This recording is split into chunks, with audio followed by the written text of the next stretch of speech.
नमस्कार साथियों, कैसे पता चले कि आपका एसीएल लिगामेंट टूट गया है? 5 बातें मैं आपको बता रहा हूँ जिनसे पहली चीज़, यदि आपके चोट लगने के दौरान आपके घुटने में से टक जैसी कोई साउंड आती है, आवाज़ आती है जैसे कि कोई रस्सी टूटी हो या पॉप साउंड आती है, तो संभावना है कि आपके एसीएल में इंजरी हुई हो। दूसरी बात, चोट लगने के तुरंत बाद यदि आपको चलने में लचक आती है पाँव में या फिर बैलेंस नहीं बनता या चलने में दिक्कत होती है, तो संभावना बनती है कि एसीएल लिगामेंट में चोट हो सकती है। तीसरा पॉइंट है कि यदि चोट लगने के तुरंत बाद या 2 से 3 घंटे के बाद आपके घुटने में सूजन आ जाती है, घुटना सूजकर मोटा हो जाता है, तो संभावना है एसीएल लिगामेंट को चोट लग सकती है। चौथा है कि जिस पाँव में चोट लगी है, जिस घुटने में चोट लगी है, यदि उसी पैर से एक टांग से खड़ा होने का प्रयास किया जाए और यदि खड़ा होने में बैलेंस बनाने में दिक्कत आ रही है, तो एसीएल की इंजरी है। इसमें है जिसे अधिकतर प्रोफेशनल डॉक्टर्स उस टेस्ट को करते हैं जिसे हम लैकमैन टेस्ट कहते हैं।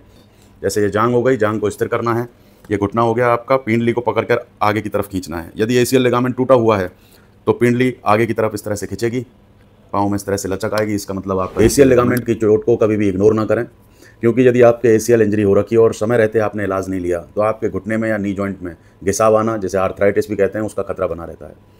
मैं हूं डॉक्टर प्रमोद चाहर। मैं एक जोड़ प्रत्यारोपण, लिगामेंट सर्जरी एवं स्पोर्ट्स इंजरी स्पेशलिस्ट हूं। यदि आप एसीएल लिगामेंट इंजरी से या फिर घुटने की किसी भी समस्या से आप पीड़ित हैं तो मुझसे संपर्क कर सकते हैं। धन्यवाद।